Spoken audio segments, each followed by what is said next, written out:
大家好，我是曼大。今天呢，我们来聊一个每个人身上几乎都有，但可能很少会去仔细看的东西，那就是债务。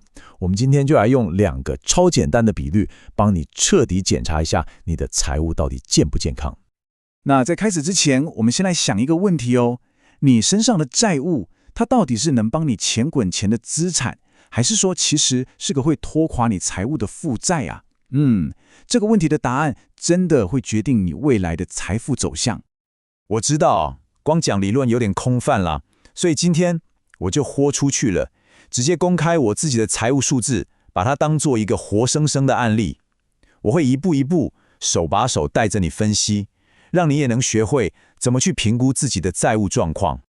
好，我们第一个要看的指标叫做流动比率。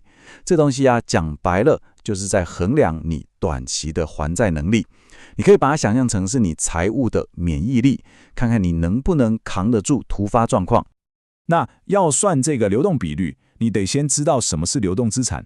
其实很简单啦，就是那些你可以在1年之内很轻松把它换成现金的东西，比方说你手上的现金、股票，甚至是你的储蓄险，这些都算。那有资产当然就有负债嘛，相对应的就是流动负债。这指的是所有你必须在未来1年内还掉的钱，像是你每个月要缴的学贷、信贷，还有房贷的本金加利息等等。它的算法真的超级直观，就是把你的流动资产总额直接除以你的流动负债总额。这个算出来的数字就代表你手边能动用的钱是你短期内要还的钱的几倍。所以健康的标准到底是多少？一般来说会建议这个比率最好要高于300%。这代表什么？代表你的流动资产至少是你短期负债的3倍。就算你突然没工作或家里有急用，你都非常充裕的缓冲空间可以应对。好，那光说不练没意思。现在我就直接把我的数字秀出来，让你看一下这个东西在现实世界里到底是怎么运作的。OK， 大家看到我的数字可能会吓一跳哦。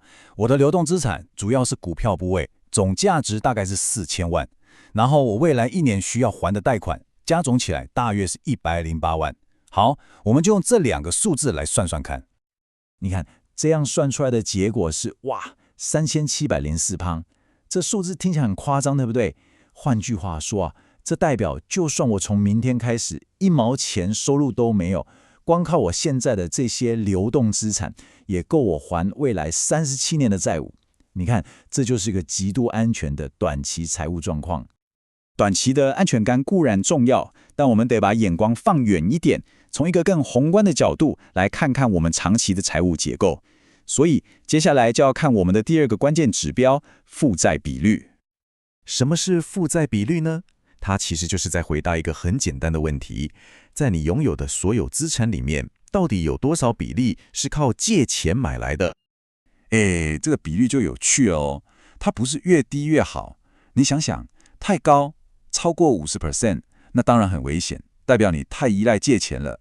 可是如果太低，比方说低于20%，那可能也代表你这个人太保守了，没有好好利用杠杆这个工具来帮你的资产加速成长。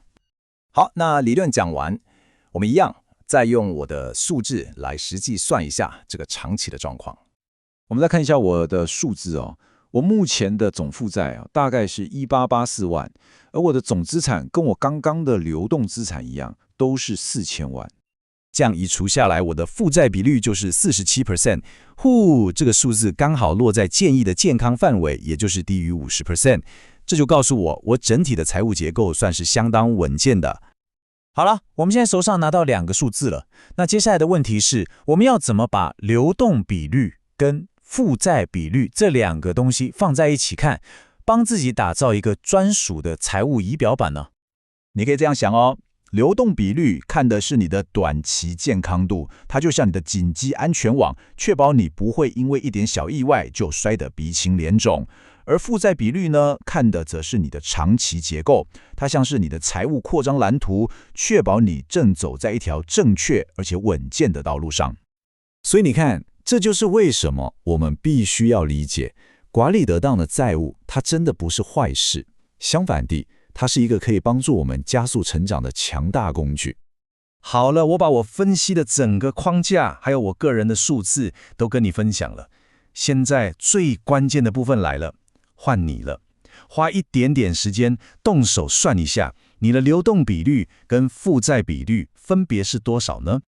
如果喜欢我们今天分享的投资理财相关知识，那请你务必帮我们按赞、订阅，并且把它分享给你身边的朋友。对了，并且记得要开启小铃铛，这样子你才不会错过我们未来分享的更多宝贵知识与内容了。未完再去，我们下期见。